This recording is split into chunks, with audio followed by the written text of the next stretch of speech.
जीवनात तेच नातं श्रेष्ठ आहे जे तुमच्या पाठीमागे देखील तुमचा सन्मान ठेवतात. आनंदाने जगायचे असेल तर दोनच गोष्टी विसरा. तुम्ही इतरांसाठी जे चांगले केले ते आणि इतरांनी तुमच्याशी जे वाईट केले ते. आपली परिस्थिती कितीही बिकट तसेच कठीण असली तरी स्वप्न मात्र मोठी पाहायला काहीच हरकत नाही. कारण येणारा काळ आणि वेळ ही नक्कीच बदलत असते. जात हा अपघात आहे त्याबद्दल गर्व कधीच करू नका. कारण काळ आणि वेळ आल्यावर जातीचं नाही तर माणुसकीचं रक्त कामाला येतं. आयुष्याच्या वाटेत टोचतात अपयशाचे खडे, मात्र जगण्याचा मार्ग सुखकर करतात हेच अनुभवाचे धडे. नाटक सुरू होण्या अगोदर आणि संपल्यानंतरच टाळ्या वाजून खूप प्रेम आणि प्रतिसाद दिला जातो. माणसांच्या बाबतीतही अगदी तसंच होत असतं. जन्मा अगोदर प्रेम आणि मृत्यूनंतर भरभरून प्रतिसाद दिला जातो.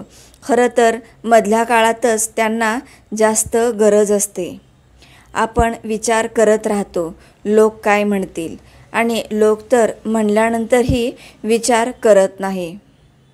असे म्हणतात की मराठी माणसे एकमेकांचे पाय ओढतात, पण कधी चुकून कोणाला लाथ लागली तर फक्त मराठी माणसेच मनापासून पाया पडतात.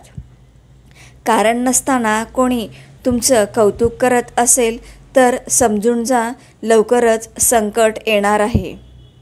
प्रत्येक सासूने मुलापेक्षा सुनेला जास्त जीव लावावा. कारण हे असं वळण आहे जेथे सून दुरावली तर मुलगाही दुरावतो. योग्य ठिकाणी मिळालेली अयोग्य वागणूक माणसाला त्याच्या विचाराचे आणि जीवनाचे प्रवाह बदलण्यास भाग पाडते.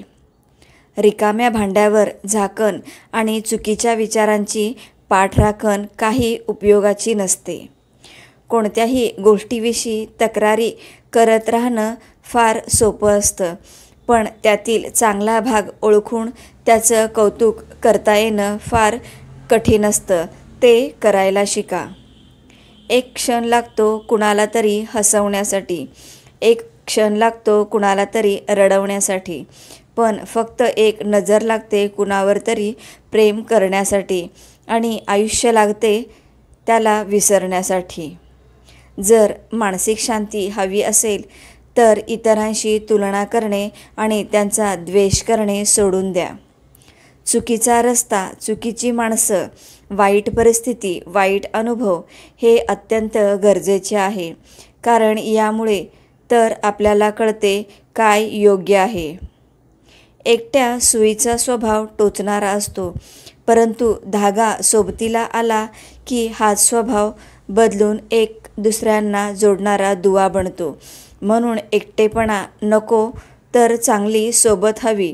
त्यासाठी आपला योग्य धागा निवडा.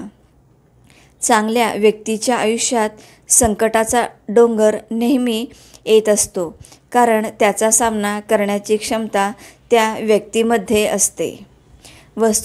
वस्तुस्थितीचा स्वीकार करून तिला सुरेख आकार देण्याचा प्रयत्न करणे हीच यशस्वी जीवनाची गुरुकिल्ली आहे. रात्रीच्या अंधारानंतर पहाटेचा प्रकाश असतो.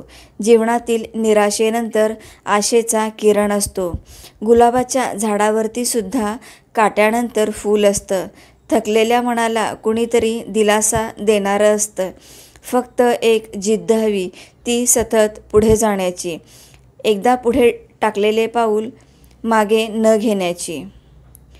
मोठेपणा हा तो गुण आहे जो पदाने नाही तर संस्काराने प्राप्त होतो. परक्यांना आपलं बनवणं तेवढं अवघड नसतं जेवढं आपल्या माणसांना आपलं टिकवून ठेवणं असतं. मोठं आणि यशस्वी व्हायचं असेल तर अपमान गिळायला शिका. उद्या मोठे व्हाल तेव्हा हीच अपमान करणारी लोक स्वतःचा मान वाढवायला तुमची ओळख सांगतील. तुटलेल्या नात्यांचा विचार मनातून काढून टाका. कारण मेलेल्या फुलाला पाणी देऊन काहीही फायदा नसतो. आपल्या जवळची माणसं नेहमी आपल्याशी स्टेटसमधून, प्रोफाईल फोटोमधून बोलत असतात.